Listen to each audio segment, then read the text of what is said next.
Okay.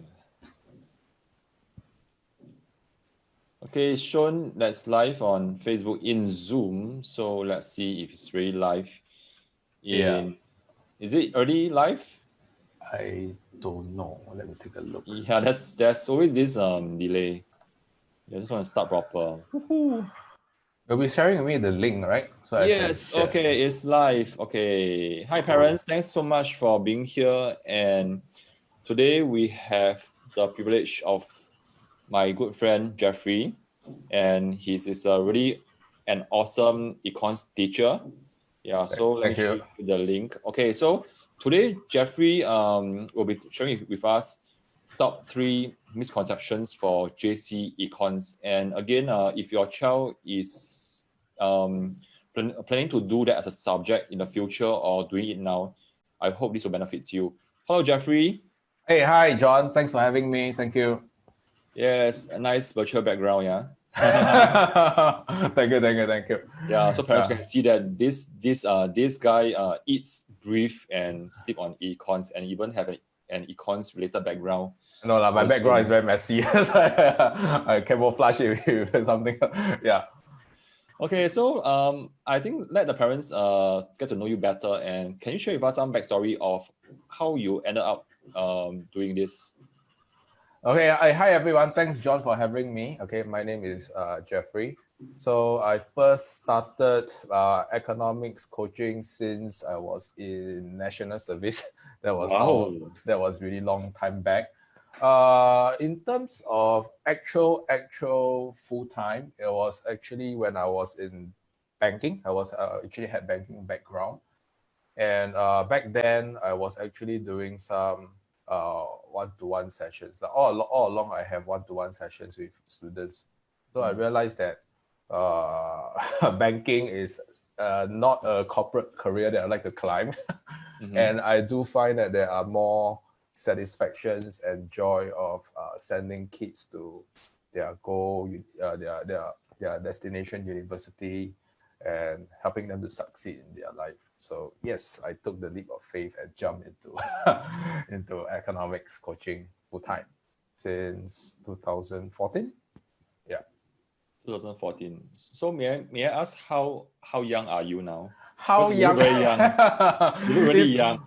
In fact, I just went for a haircut. Yeah, I forgot that I had an interview today. My hair looked like crap. So yes, I'm 35 this year. Oh my God, you're so young. Thank you. Wow. Forever, 18 at heart, 18 at heart. Yeah, that's how I connect with my kids. Yeah. So can you share with us, like, so right now, what do you really do to help your students, and then probably can share with us that and help us to walk through what is the flow of helping a kid in the econ side. Yeah, because just now I shared with you that when I did econs when I was in NTU, and it was very tough. Actually, in fact, I hated this subject. And I almost failed. Yeah, but I have no choice in year 1 that I have to take it. Yeah. Okay, so to quickly run you through the path of how students get in touch with us. So the first thing is none of my students like the subject. Okay, this is a natural bias tendency, because students who get in touch with me, they normally don't do very well in the first place, or they're struggling in the first place. And students who are excelling, they probably can cope with the subject on their own. Okay, so the engagement level or the interest level to start with is pretty low in the first place. So the very first session, most of them get to know me through word of mouth. Okay? In fact, 80 to 90% of students who got in touch with me know me because of their parents know me, or their siblings know me, or that kind of thing. Yeah, so for the very first session, normally I will sit down with them to find out what is their expectation, where do they want to go, where are they right now. And some of them will request for a trial class, and then again, we'll start the trial class with the foundation of finding where they are right now. Okay, and what is their expectation, and we'll actually roll out plans or strategy to meet their expectation. Okay, but most of my students, they were, or most of my first time students, because they are direct referrals, they will just go straight to finding exploitation instead of a trial class. So in terms of how the classes are conducted, because of the COVID, we have moved 100% online.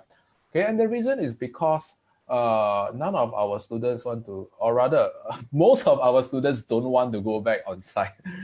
Yeah, so it don't make sense for us to hold on to physical venue, okay, where it doesn't justify or it doesn't serve our target audience or our students well. Okay, so our online classes are primarily small group classes. So they are kept at a max of 8 with Zoom, and they are well supported with our learning. We have a learning management system. Okay, so all our question repository, our video lectures, in fact, how are they going to submit their scripts are all done through the learning management portal. So it's a one-stop solution for them. So they don't need to toggle between too many platforms. So far, so good. Okay, we have quite good feedbacks on our online platform. Okay, we are hoping to serve more students from our online platform. Wonderful. Yes, probably you can share with us, because I think for some of us as laymen, when it comes to econs, probably it's just a subject. So what actually is about? And I remember you want to share with us some of the misconceptions. Okay. In fact, I often get this from my parents. Sometimes they ask me, what is econs about? Okay, so in a nutshell, you're learning about human behaviors. Okay, that's the most easy thing to understand. Okay, so there are two branches of economics that you will encounter in the A levels. The first one is microeconomics. I believe when you studied or when you took a module in NTU, they briefly broke it down into microeconomics and macroeconomics, right? Yeah. Yeah. So microeconomics, we are studying about the behaviors of individuals and firms' decision making. Okay, and for macroeconomics, we'll be looking at the government decision making, okay, and policy formation. Yeah. So things that you probably are not are aware about, but you find it hard to relate to economics because you probably have not not aware about that. Okay, the most recent one would be the budget. Okay, by TPM Heng. Yeah, so it is it's quite rare, or in fact, this is one of the few times that you have 3 budgets in a row. Right, normally it's one year once, right? Yep. So the budget itself is a part of government policy formation, okay, to steer Singapore economy in the right direction. So having 3 times in a row says that Singapore's economy is really not in a good shape. That's why you need to have 2 supplementary budgets. Yeah. So this is one way you can apply what you learn in college, in JC, in real world. You can understand better. Yes, and I'm sure that you have worked with many students at the age group. Yeah, so can you share with us like what's the age group of students you work with? And because I know that because for myself and I serve a Facebook group of parents with primary school kids. Yeah, so most parents may think that the education is very important right now. Yes, it is. Yeah, but I think across the many years you have worked with the kids, what kind of traits or attributes you see is very important even until the later stage of their education? Okay, so the target audience I serve are primarily JC students. Mainly they come to me in their second year, okay, because first year they don't do very well. Increasingly, we have the past 3 to 4 years. Okay, we also carve a niche for ourselves to help private candidates. This is like part of our mission to help them. I'm not sure whether you're actually aware of what's private candidates. Are there private candidates in the primary PSLE level? I think so. I mean, I'm not very sure, but I think probably there are students who may not be able to come to Singapore, but they will come here to PSLE only. Yeah, private candidates in A levels means that students who didn't do well for their A levels. So A levels is like this. Okay, only the top 20% of the cohort for O-levels will make it to JC. So out of this 20%, they will have to fight for a place in university, right? So be it local U or be it foreign university. So they are graded by rank points. So for private candidates, they typically cannot go anywhere, okay, because they haven't failed spectacularly. So in order to qualify to repeat in your JC, you need to fail a subject, like fail a general paper or fail one of your H2 subject in order to repeat. Okay, so they are the ones that barely scrape through, okay, probably like D, E, E, that kind of grade. So they cannot repeat, okay, and yet they are not good enough to go to any universities. So increasingly, we are known to help these students. They did not succeed in their first time because of a lot of reasons. Most of the time, you realize that there are many reasons to failure or many reasons not to succeed in the first time. Okay, but to answer your second question, what you actually take to succeed, there's only that few routes. Okay, the first one, or the one that I actually observed, okay, is focus. So a lot of them who didn't do well for the first time, they actually lack focus, or their focus are actually diluted. So they could have a lot of distractions, or they probably didn't know what's in for them for A-levels. And a lot of the students, you realize that that in the secondary school spectrum, there's this IP program. Yeah. Okay, IP program actually is a double-edged sword. Okay, the thing is, the good thing is you can skip O-levels. Okay, you can focus on you can focus your resources elsewhere. The bad thing is they don't know what's the downside for them because they haven't experienced a major exam. So they thought that they could have scrapped it through easily. Yeah, so they don't study that hard for A-levels. Okay, and even for those who have gone through the O-levels path, okay, O-levels and A-levels is not the same. Okay, O-levels you probably squeeze out, burn a few nights of midnight oil, you probably still can make it through. Okay, but not for A-levels. Okay, A-levels is not a game that you can play like this. So in a nutshell, okay, focus is one key thing. Okay, so my role here is to help them to focus.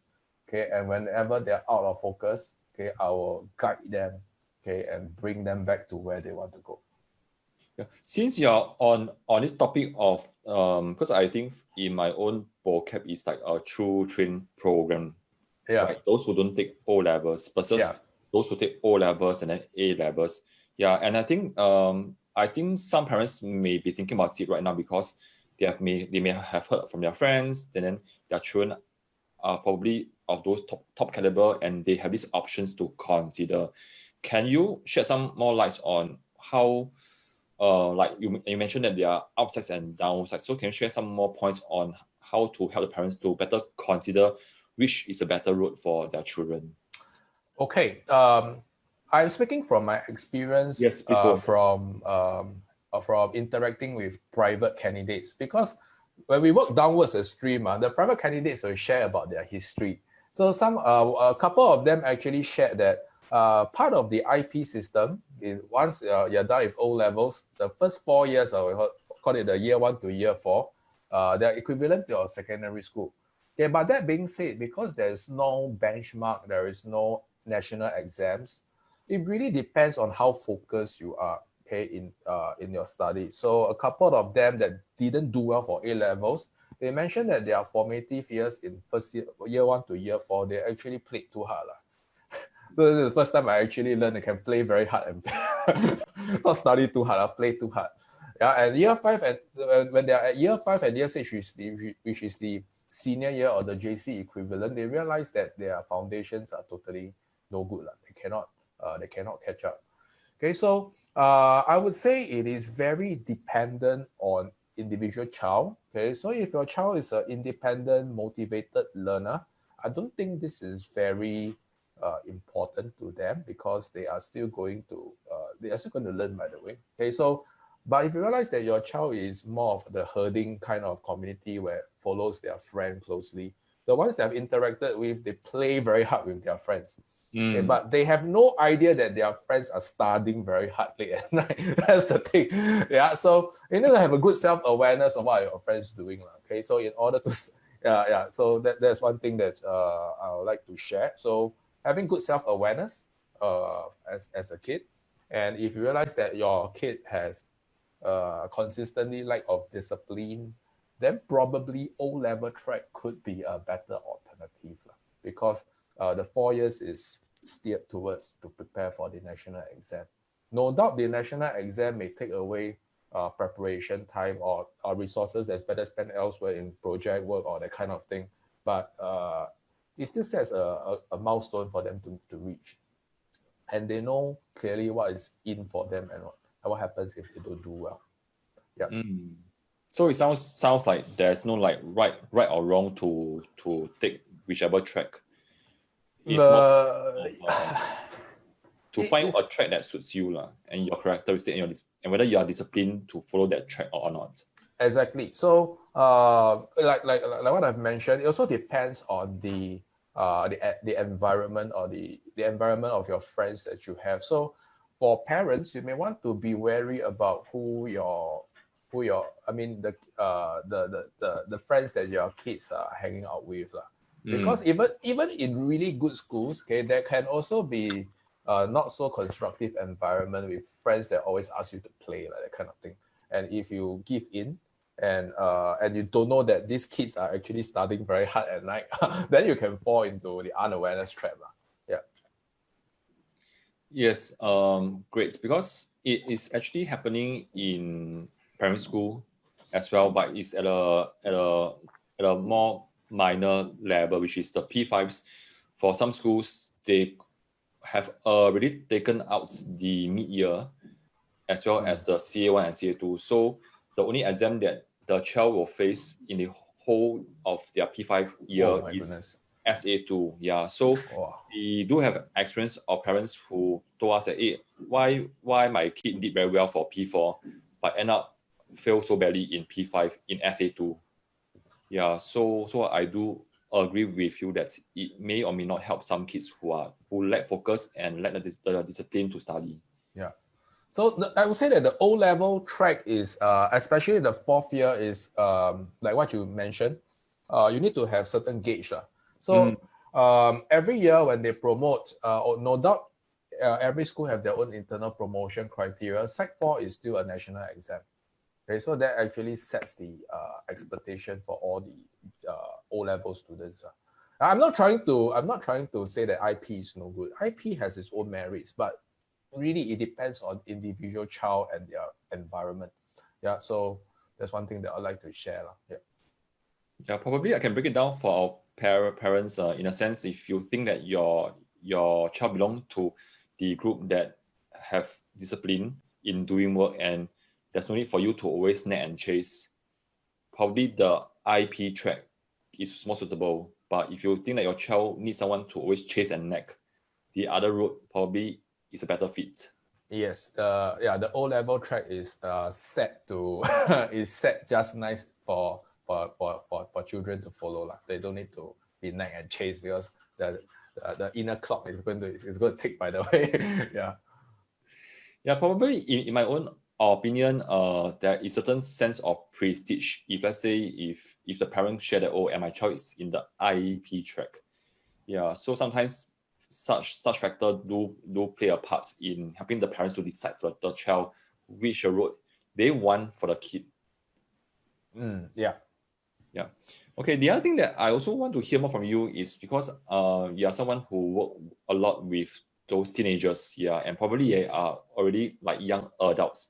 And some of our parents they shared with us that while they are able to somehow have more control over their kids in primary school, but when it comes to secondary school and even JC, it's a totally different story. So what it means is, in the earlier days in primary school, kids listen to parents, but in Sec 1 onwards, kids listen to friends. So can share with us like what's your experience and also being a parent of three daughters. Right. So I saw your kids. So can you save us and can you help us to like you share with us some of the tips that we parents can support them, and also how hearing from the teenagers how do they want the parents to support them? Okay. Unfortunately, I'm not able to advise from the earlier child because I don't have a kid. But I have okay, maybe you can share with I have us. a fur kid. Yeah. So, okay. So, from my part of our onboarding process of Yep. our the first meetup or the first trial class, I'll always talk to parents. So I meet 100% of my parents. So I will get to understand different perspectives. So I understand where parents are coming from. They are concerned, and they don't know how to help their kid. And their kid are undergoing a very different phase as compared to primary and secondary school.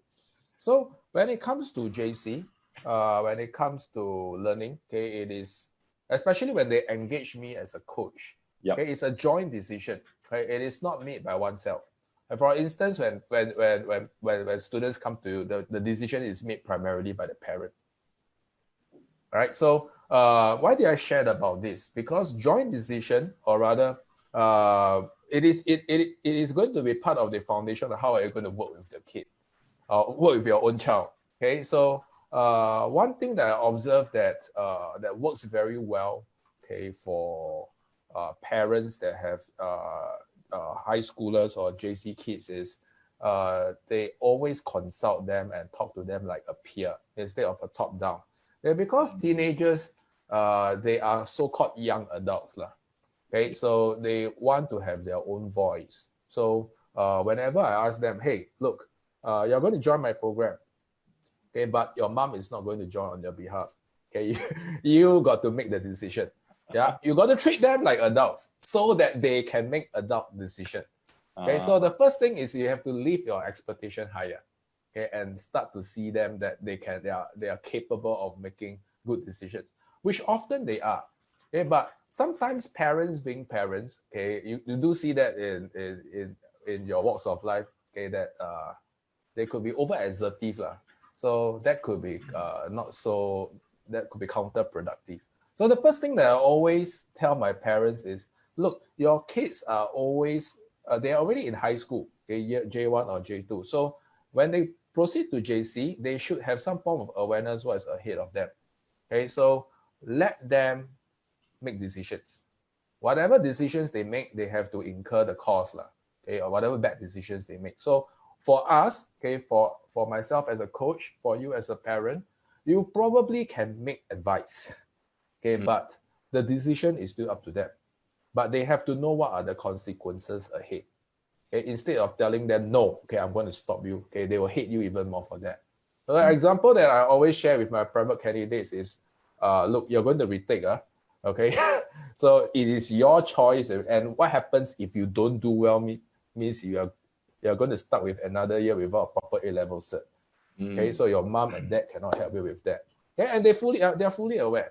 Okay, so they make really they can make really informed and reasoned decisions, okay, if they are treated properly. So I would like to say, if there's one sentence I would like to wrap it up is, start to take them seriously and treat them like adults, okay, because they will eventually still grow up. Yeah, so the sooner you learn to let go, okay, they will appreciate you better.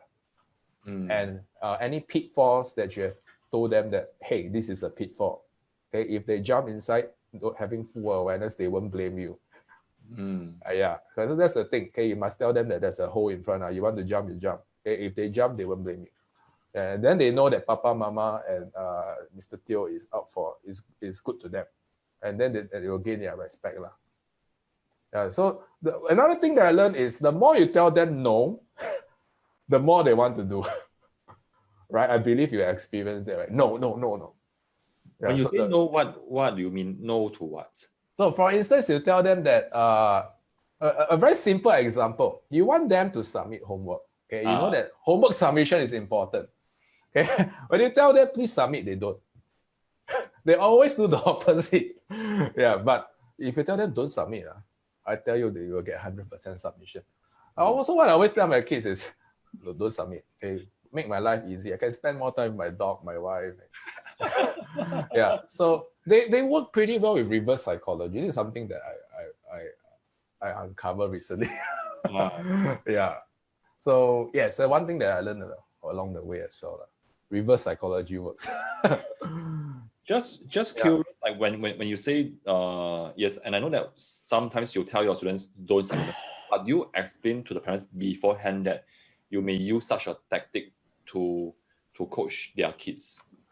Okay, during the first lesson, I always tell them that look, you are going to reap whatever you sow, okay, in the program. So if you plant XX fruit, okay, you submit XX homework, you're going to get this outcome. Okay, so right from the very first lesson, they know lah. Okay, so what I shared just now was a joke lah, by the way, yeah, because they all know. Right? It may work also. But surprisingly, it works very well because I treat my kids like adults lah. And so I told them right at the very start that hey, you got submission of homework is good, okay, but whether you submit or not, okay, you do your own cost benefit analysis. I tell them in their own lingo lah. Yeah, so if the marginal benefit is higher than the marginal cost, then you do law. If the other way around, then don't do. But okay, if the exam results come out to something that's not within your expectation, then you got to understand that lah, right? So they are fully aware. Okay, but sometimes they also weigh out their own constraints. Sometimes there's a lot of CCA, sometimes they have their own other subject exams. I don't force them. Okay, so my homework submission rate is actually pretty good. 80 to 90% of the students submit. That's really high. Yeah, for high school, and I believe that that's even higher than what they submit in their own school to their own teachers. Yeah, so everything that I do in my program, okay, I treat them like adults. Yeah, they wanted to be treated like adults, I treat them like adults, but they also have to take the consequence of an adult. Yeah. Yes, and I like the part that you mentioned that it really works when we treat them as adults. And I know that you have many friends in your own network who are educators themselves. Yeah, and I also want to hear from you because I know that you write very long analytical posts. Yeah, very insight. Thank you. So parents, that's the reason why I got Jeffrey here, because I'm going to dig his brain, because this guy is actually very smart chap. Thank you. Really. So I'm here to really squeeze him dry, man. Oh goodness. I better replenish my juice. Yeah. Okay. First, I think that probably because you work with the students in the upstream, and I see that as myself being an educator in the downstream, for those primary school kids, I can see that there's a lot of things that we can try out to get the kids to be part of the process as well, rather than just because they are here because their mama or papa say so. So in your own opinion, how can this be done in the sense of getting more partnership from the kids, even though they are young and they may not have a say? So what can we parents do so that they have a more part to play? Okay, well, this is this is quite a philosophical question. Because because you are philosophical. Look at your post. You have to unlock your device. Yeah. Okay, I'll try my best. In fact, we had this discussion 2 weeks back. I think you are aware that we met up in one of the fellow educators' house. Oh, correct. So part of the conversation was kids actually take values from their parents.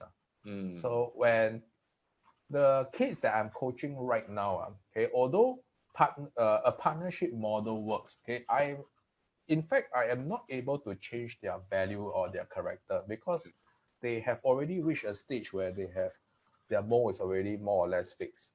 Okay, so the molding part is done. That we agreed in the discussion is that it's done in the primary school or secondary school, the early secondary school part. So back to your question, how can we get the support from our kids? And normally, what I always advocate is let the kid try out first. Okay, and you have to be constantly telling them that there is a pitfall there. Okay, you try it out and it still doesn't work and you fall down. At least you know that Papa, Mama told you that. Okay, they won't be blaming that, oh, Papa never tell me, Mama never tell me. They will take ownership of their own mistakes. So the part is about taking ownership of your own mistakes rather than the parents trying to cover the kid and preventing them from making any mistakes at all. Okay, so it's about learning from failures, what worked and what doesn't. So I don't know whether I've addressed this, okay, but it is about experiments, conducting small experiments and letting to let go a small bit at a time. Okay, give up a small bit of let them take up small bits of accountability. It's not like asking them suddenly take care of the entire household, no. Okay, but for instance, if there's one small thing that you want to look at is probably when you wake up, you want to make the bed.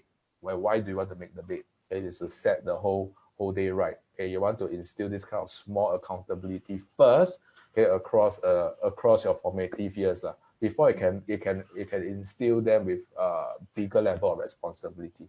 You don't start a very huge responsibility overnight. It is about taking small steps. So it sounds like to get the kids to also play a part, not just in the school, but also at home, like taking roles. It starts from home. Everything starts from home. Yeah. And there has to be a lot of communication involved.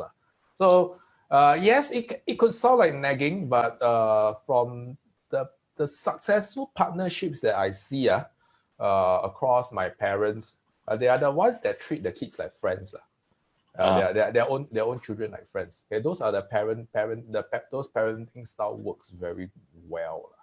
But I say, I have no visibility of what happens in the formative years. Probably their parent could be a tiger mom. I don't know. Yeah, but it will change across. So it's about learning to let go a little bit more across the years.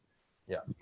And I like the part that you got the JC student to join in also before, to be part of the conversation. Yeah, before they join your classes officially.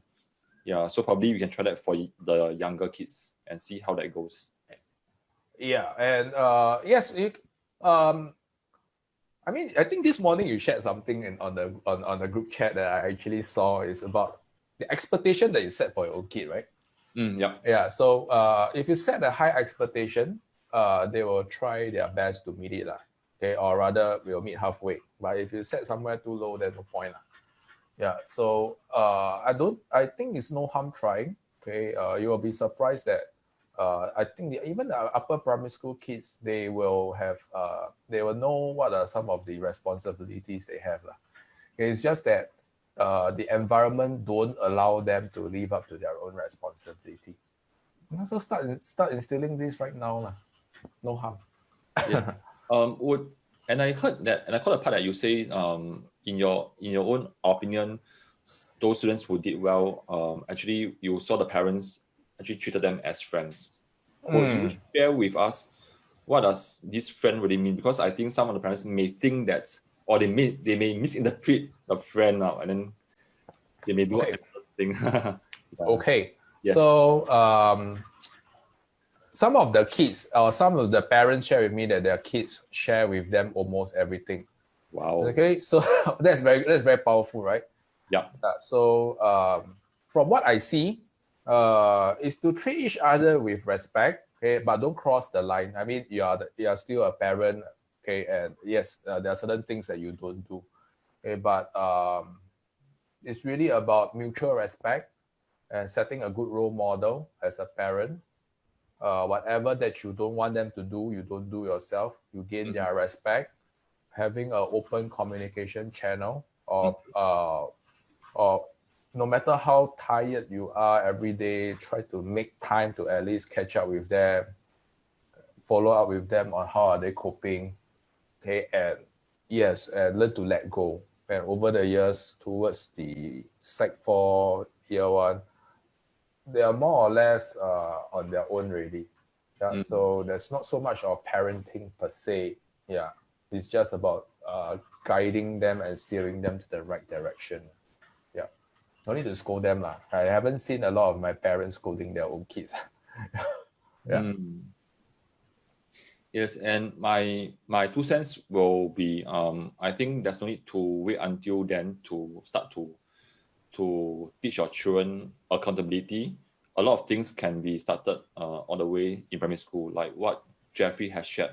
Many of the values have already started to set in the formative years, in the primary school. So it's so important that parents play a big role in molding their kids right then and not wait until too late. Yeah. Yes. Yes. Okay. I know that we are talking about the coaching technique lah. But at the same time, we have this parent. Her name is Vivian, and she want to ask about the econ stuff lah, which I thought. Oh, is it? Okay. Maybe I can learn something from here also. And I'm actually not on Facebook. Do you mind relaying the question to me? I put in the Zoom chat. Yeah. Okay, let me take a look. Just curious. There have been changes. Yeah, take your time to look through. Okay, parents. So right now, if you just joined us, today we have our special guest Jeffrey, and he actually coached JC kids. Okay, not kids lah, young students, young adults. young adults. In econs. Yeah. So and the reason why I got him on board this interview is because I think there's a lot of things that we can hear from him, because he also got to know many of those young adults of the age who may share with him some stuff that they don't share with their parents. Yeah. So it's good to hear from him as well. Okay, thanks, John. Let's get to Vivian's request. So the changes in the format and marking standard, it seems like the one or subjects with higher numbers of A has kind of dropped. Okay, so fundamentally, econs has never been the highest number for A's of distinction. In fact, it's one of the lowest. Okay, it's the second lowest as compared to GP is the lowest lah. Yeah. GP. Yeah. I also scrapped through. So econs is the second lowest. The national distinction, if I'm not wrong, is about 50% only for econs. So 50%. 50%. Wow. Okay. Across different schools, though, is different story. For RI, for Hwa Chong, it could be easily 80%. 80%, about 80 plus. I can't recall the national statistics. Okay, but in terms of the other spectrum of JCs, it could be as low as 20, 30%. Even if they add the total of amount of A and B's together, it's about 40%, 50%. Okay, so back to Vivian's question, has there been changes? So all along the format hasn't changed quite a bit. Okay, but I believe I should give the parents an update here if your child is going to JC that econs is no longer it's not a compulsory subject per se. Okay, but the change in requirement is such a way that it requires you to take a contrasting subject. So in the past, art students take arts combination, science students take science combination. Yeah. Right? But in these days, okay, a science student must take an art contrast. And an art student must take a science contrast. Can you give an example? Okay, an example would be this. Okay, a very popular combination that I often encounter, okay, will be physics, chem, math, econs. Okay, so physics, chem, math itself is a science combination. Okay, so the fourth subject is a requirement for a contrast. So let's say if you're taking a science combination like this, the fourth subject must be an arts combination. So econs happens to be the most popular combination down here. So and there's also been a change in the syllabus criteria. So in the past, there's no, I think in our era, we consider it as A level or AO subject, that kind of thing. Yeah. So right now it's considered H1 and H2. Okay, so the H2 is considered to be like a full A level subject.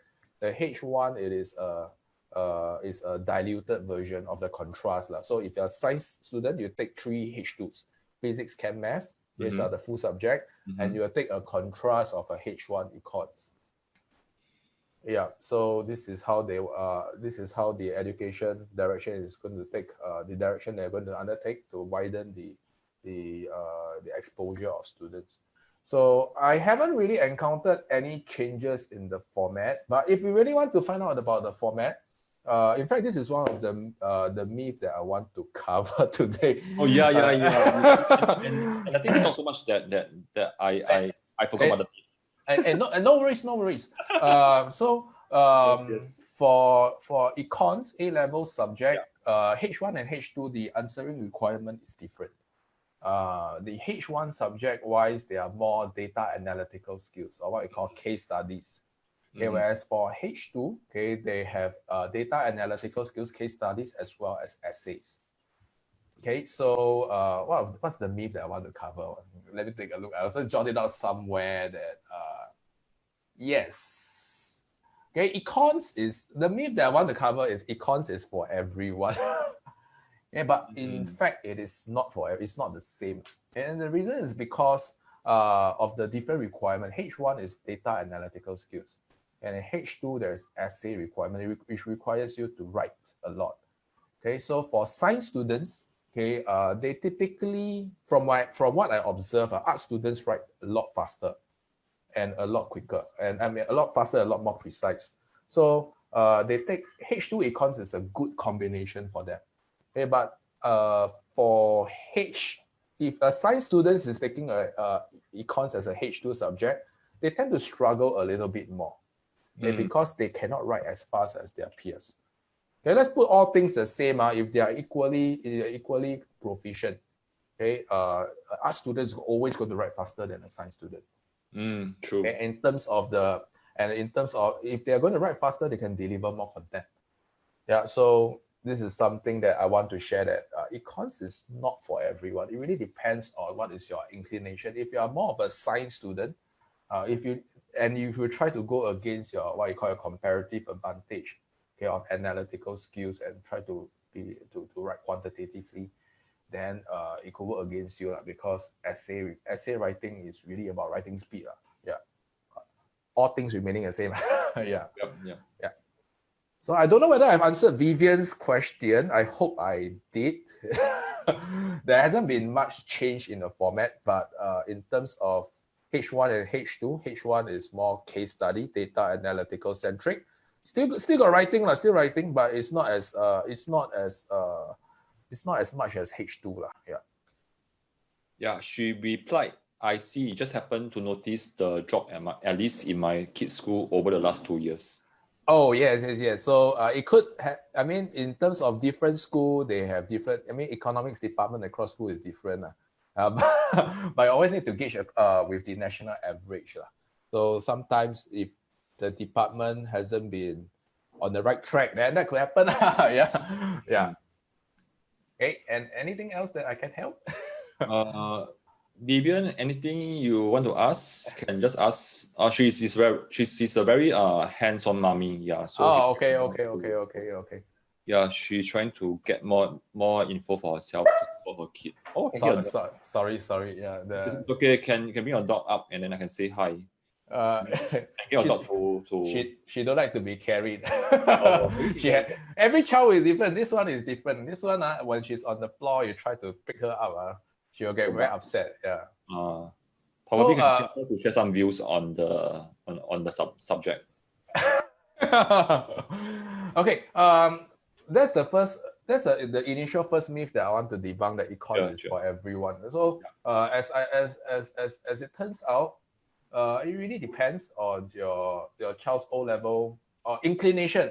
So if he or she performs well in humanities subject and is taking an arts combi, then can consider H2 econs, which is a very popular combination.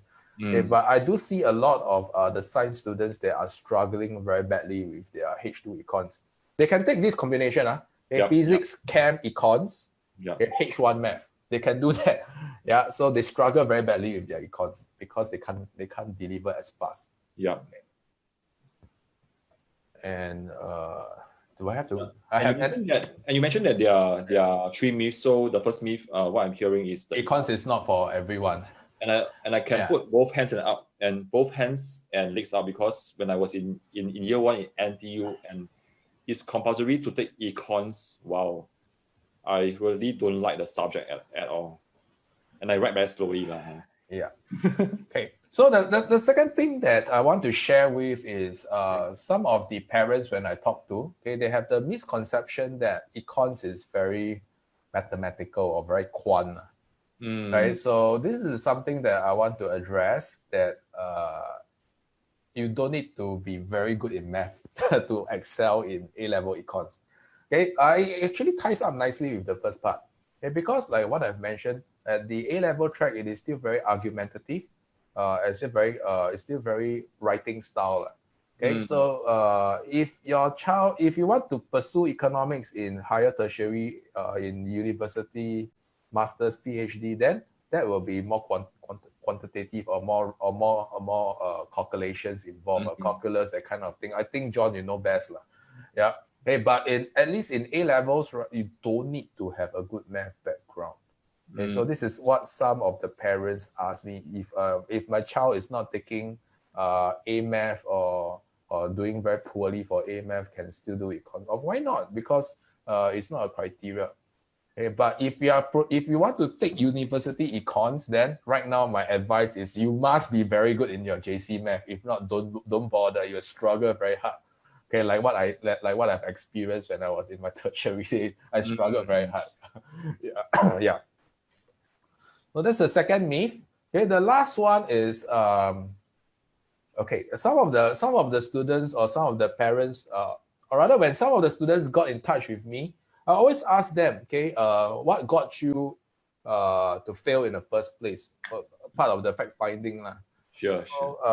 I don't know whether you experienced this in the primary school spectrum, John, but it seems like a lot of the students are actually trying to memorize something. Yeah. Yeah. In fact, when I was still schooling, there has already been a very distinct direction change towards thinking-based learning, lah. So a lot of them have been trying to memorize the lecture booklet, memorize the content in the lecture booklet, memorize model answers. Okay, so the thing that I want to illustrate here is at JC level, it is all about thinking skills and application skills. Okay, so you cannot memorize and vomit wholesale concepts, okay, because you won't be answering the question. This is at least what I have observed from the students that I've helped. When they first got in touch with me, some of them will in the markers comments, they'll put this, okay, rehearse answers. Wow. So rehearse answers simply tells you that this is just copy wholesale, okay, but they put it nicely, they frame it nicely, rehearse answers. Yeah, so I always encourage or discourage my students from rehearsing answers. It's all about critical thinking, okay, and knowing and all about problem solving. Yeah, so you cannot use the tools of the past to solve future problems, especially for A levels. It's the same. You cannot use what worked in primary school, in secondary school. I don't know whether are there still memory work involved, okay, but at least in JC Econs, you don't memorize things, okay. The faster you memorize, the faster you fail. Yeah, it's all about problem solving and understanding the requirement of the question itself. Yeah. I think that I can just jump in quickly just to share my take on this. Yeah, probably your dog disagree that I jump in. Yeah. Yeah. Okay. So, and my take on this is because I think for the primary school children that we are supporting and the parents as well, a lot of times, while the primary school syllabus is quite a chore for some parents to teach, but they do not teach the children the thinking skills or the skills to analyze. Yeah. So at the end of the day, when they go to set 1, when there are 8 subjects, so the kids actually find it's a big jump in the number of things to digest. Master.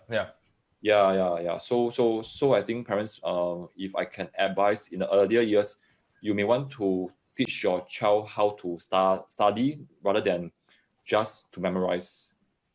Yeah. In the primary school days at least. Give me a second. It's not helping. Give me a second. Okay, parents, any more question? Because my time with Jeffrey is only until 5 o'clock. Yeah. Apologies. Yeah. Sorry. Yeah. Please ask your dog to open the door and send her out already. Sometimes it happens in class like this, so my kids were saying that, hey, Mr. Teo, show me. Yeah, I have to carry her, but I just let her go out. Yeah. I forgot what I want to say. Oh yes, okay. There are a lot of parents when they get in touch with me, they are really clueless on how to help their kids on econs, because this is a subject that they totally have no experience and they can't help. Okay, so my advice is really to understand what is your child's learning difficulties first. Look out for traits like whether they have been memorizing but they're unable to deliver. And if you realize that they're using the wrong techniques, okay, there's no way that they can climb a tree if they're expected to swim. All right, so it's best to look out for alternatives or seek help. Okay, so you can seek out for your school teachers, look out for the pointers that ask them to advise your child on what could work and what couldn't. Okay, and if for some reason that the school is not meeting the requirement, then this is where parents engage me, because they say that sometimes the school teachers, they have so many things ongoing. Yeah, so this is what I do best. Yeah, is to seek a second opinion ASAP. Instead of waiting all the way to right now. In this period, we have a jump of inquiry, and it's quite stressful. I think same for you, right? If there's a inquiry on PSLE right now. Yeah. So don't wait till the last minute, because A levels is not a game for last minute. Okay, you will struggle. I mean, we can help, but it's a matter of how much time and effort you want to put in, and yeah, it's going to be a very painful process. So start early. Yeah. Yes. Actually, when you're sharing this, because I have never seen an econs question before, at least for JC level. Yeah, can I just share with parents actually how it looks like, and it's really like so overwhelming. Yeah. If you don't mind, I can do a screen share. Yes. Since you made such a request, let me see where I can. Yeah, because please share on your part, because I will just randomly choose. And it reminds me of those science questions at the primary school level, where the parents, where the kids will have to really explain rather than just spit out the memorized answer. Okay, so this is our LMS. Okay, I'm logging in to show you some of our question repository. Yeah. So in our LMS, we can actually track the amount of time that the student is in the LMS, and whether he or she has completed the task that we spent. We have tasked them to do. Yeah. So on a yearly basis, for my year ones, I always make it a point to print out the report, show the parent, hey, this is your report card on the LMS. What are the things that we have tasked, and what is the completion ratio, that kind of thing. It's quite comprehensive. Now back to your question, I'll probably show you what I did with my kids recently. Yeah, so here it should look like this. Yeah, and I think it'll be good to share with me one sample question, because I don't think I can remember what I saw in my NTU days. Yeah, so this is a sample question of macroeconomics. So I was doing a quick poll with my students on whether were they because for your H2 econs, you have to do essay. So there's a choice whether you can do or you don't do this question. So 90% of the students, or 95 of them, won't pick this question. So this is the latest question that I have tasked them to do. So it's about macro objectives. So they realize that in these days, they don't ask you very lengthy questions. In fact, the shorter the question, the more difficult it is, because it requires you to think even more and think even harder. Yeah, so this is a sample question of how an essay question is likely to look like, one of the harder ones. Okay, so do you need me to show you the answer? I don't think so. Actually, I thought this is just the explanation part. This is the question.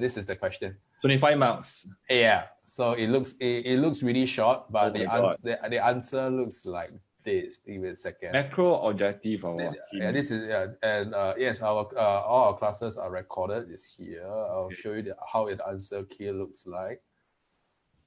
So it requires the candidate to really think through, process what is the question. Okay, let me go up. Okay, so to really dissect the question, know the question's framework. Okay, so this is what I often share with my students, knowing the question requirement and framework. Okay, so this is a thesis and anti-thesis question. And knowing that this is a TAT, thesis, anti-thesis question, how are you going to structure your answers?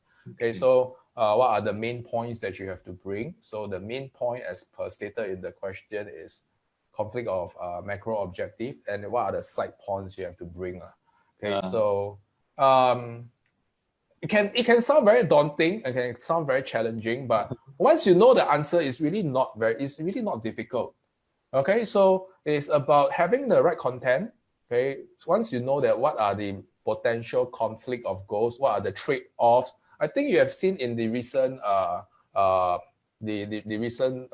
election that there's this Workers' Party candidate James Lin warm the cockles.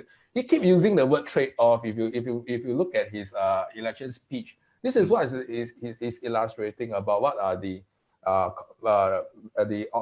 conflict of macro objectives that a government faces.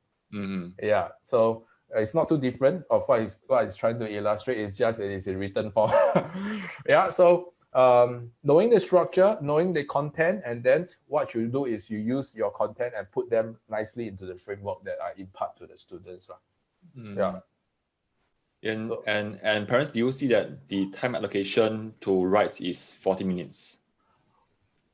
Yeah, 40 minutes to write and 5 minutes to plan. So this is what I often advocate to my students, for my H2 students, because some of them, when they write without planning, they can come out with very random points, or their structure is over the place. So there's a huge emphasis on what do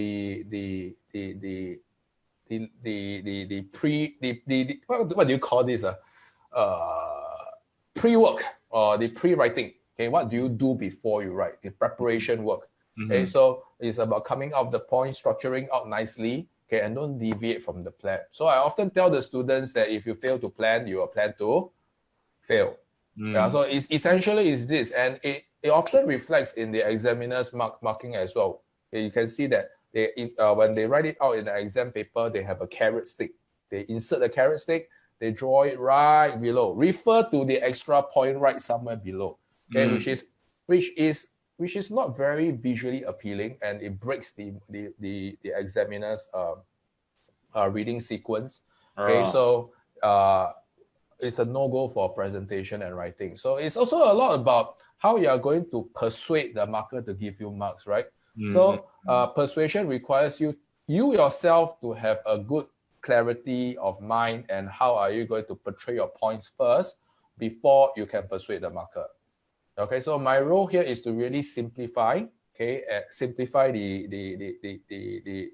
structure, and executing it with them, in a structured, logical manner, so that they don't anyhow write. Yeah. Can you share with us how the actual answer looks like? Okay, cool. To put us back into the reality of how tough it may be. Okay, okay. In that case, request by Coach John, then I'll go on. So maybe this is just do a quick a flash, like how it looks like, because I already at 5 p.m. Sorry, sorry for. I just want to. This is an outline of how it looks like. Yes. So wow. Normally, before we start the essay, I will ask the students to come up with an outline, so that before they start writing, we will compare outlines and to make sure that they are in the right track before we actually start to write. Okay, I'll guide them. So this is the actual writing. Okay, so we have an introduction paragraph with all the question objective of macro objectives you can see here. Yeah. Okay, and it's about problem solving. So you have demand and supply policies, trade-offs. Okay, and you can see that one of the key things that a good economics essay should have will be a diagram. Yeah, so this is something that is very new for JC students. So a lot of students, if they don't do well, it's because they don't use diagram well enough. So one thing that I always advocate for my students is to always be as visually appealing as possible and use diagrams as much as they can to illustrate things. Nice. Concepts.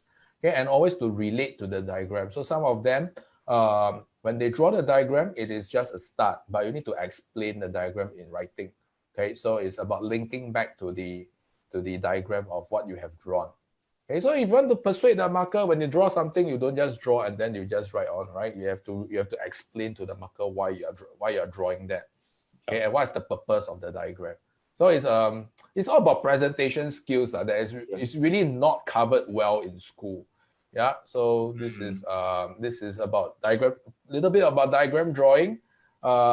There's a lot of content here. I don't wish to go too far into content. Yeah, you just splash it very fast so that you're like, wow. Yeah, okay, cool. Yeah, so another thing that I often advocate is the usage of keywords that are actually bolded here.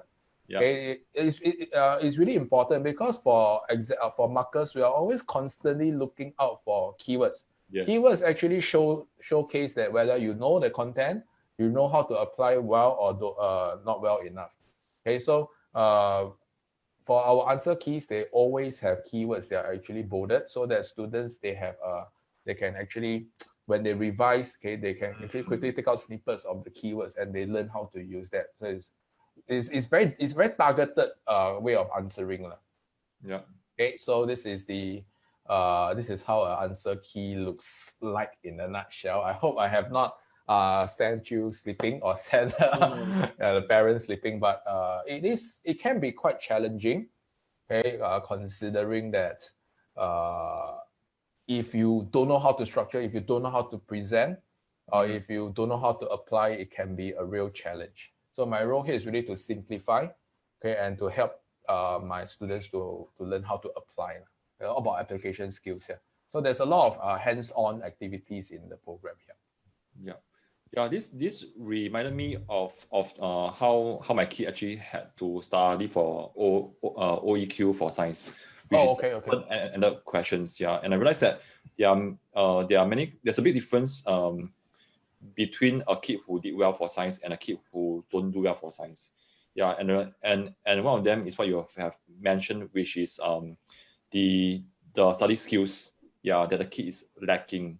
Yeah, because even for science itself, there are different ways to answer it, like explain, state, compare, and so on and so forth. Yeah, and different ways of asking require you to different ways to answer to the question. Yeah, and so it's a lot about knowing the question requirement and answering straight the requirement. So this is something that I'm also surprised that even in primary school they also face this constraint or this problem. Yes, and yes, this is also evident in JC level. You realize that students even from RI, from Hwa Chong, no matter what school they are from, when they first get in touch with me, okay, their problem answering or their knowledge of the question itself is actually not so strong. Okay, they tend to spam a lot of unnecessary things. They're not answering to the question at all. So in a nutshell, it's all about understanding the question requirement. Once you can understand, then you can apply. Great. Yeah. So that's a nice way to wrap up. Do you have one last takeaway for the parents? Because I think we serve a group of parents in with kids in primary school. Yeah. So what will be your best tip for them? If your kid is going to JC, always let them don't make decisions for them. That's the first thing. Okay. For subject combi, you can encourage them to find out from their relatives who have been to JC, their seniors, okay, especially if they are in the IP track, okay, they should have year 5 or year 6 seniors. Okay, you should instill them with responsibilities to find out what is the subject combi that they're likely to take. Okay, I have seen a lot of cases where subject combi is determined by the parent, okay, and the child struggled really hard. Okay, and they have to repeat J1 and change their combination, okay, which is not a good choice. So and they came back pointing the finger back to the parents, saying that, "Mommy, you are the one who forced me to study this combination." You don't want that to happen. Okay, so right from Sec 4, the term 4 onwards, once they're done with O levels, or once even if they don't have O level, they're in the IP track. Okay, it's always good to start to build awareness of what are the subject combi that you should be taking or you want to undertake. Okay, in your first year in JC or year 5. Okay, that's one thing that I want to share with parents of this group. And if you realize that your child is not succeeding in econs, Okay, despite putting in a lot of effort, a lot of time, burning midnight oil, like what I shared with you, John, earlier. Okay, it could be because that the skill set that they are using, okay, is not helping them to reach their goal. You cannot expect a fish to climb a tree. You cannot expect a monkey to swim, right? So you have to measure them correctly. So if they are not performing, is always encourage them to seek out their school teachers and find out exactly what can they do better. Okay, normally teachers will have good insights. Okay, but in some cases where the teacher is not to be found anywhere, or they for some strange reasons they cannot do that. It's always good to seek extra help ASAP. They don't wait till last minute. Okay, because we are good at our own individual craft. I respect you, John, a lot. Okay, I see that you have helped a lot of kids. You have published a lot of guidebooks, but we have to acknowledge that we have our own constraint. We cannot help students that come to us to our doorstep 1 day before exam, 1 month before exam. It doesn't work that way, okay? So you have to face the fact that you have to take initiative and seek help early, Thanks, Jeffrey, for sharing. And thanks, what John. is the way to get in touch with you if they need help? My website, John will share my website with you guys. I will do it right now. Ta-da! I found it. Hey, thank you. For parents, actually, right now, this disclaimer: these are not paid ads. And the reason why I'm doing this is because I want to show you, who are the real educators, and how they look, they feel, or how they teach. Yeah, because I think there are many parents out there who may not know what's the best option for their kids. So you need to make sure that the tutor you engage really not just teach your kids, but also inspire your kid to do well. Okay, so if they are keen, they can go to this consultation page, right, Jeffrey? Econs.sg. The main web page. Okay, I got one last question to ask you, because you know that because for us, we serve a community of parents with kids in primary school. Yeah, so right now the PSLE kids are all very tense up lah. Yeah, and let's say if I invite you to walk down the memory lane and oh my goodness. Will the older self tell the 12-year-old Jeffrey when you meet up? Oh goodness, what have I been doing in primary school? I wish myself to be a little bit more curious or inquisitive to find out about secondary schools, because I pretty much leave the decision making to my parents. So if I were to walk down the memory lane, I would probably have found out a little bit more of what's in for me rather than what's in for my mom. Okay, and I could probably be more motivated in my primary P6. I played very hard. I played really, really hard. Not study, I play. Yeah. So that's something that I regret. I think I do have a good potential to go to RI. but I did. So yes. But anyway, I'm here for what I've did in the past, or what I've not done in the past, and I'm fully responsible for what I did. So looking back, I have no regrets. But if I were to do things a little bit better, it's to be a little bit more curious.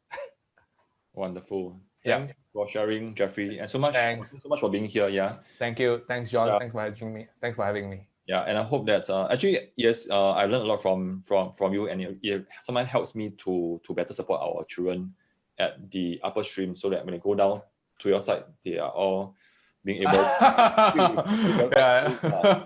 All right, thanks, John. Thanks for having me. Thank you. Thanks, I appreciate that. Okay. Thank you. Bye-bye. Bye.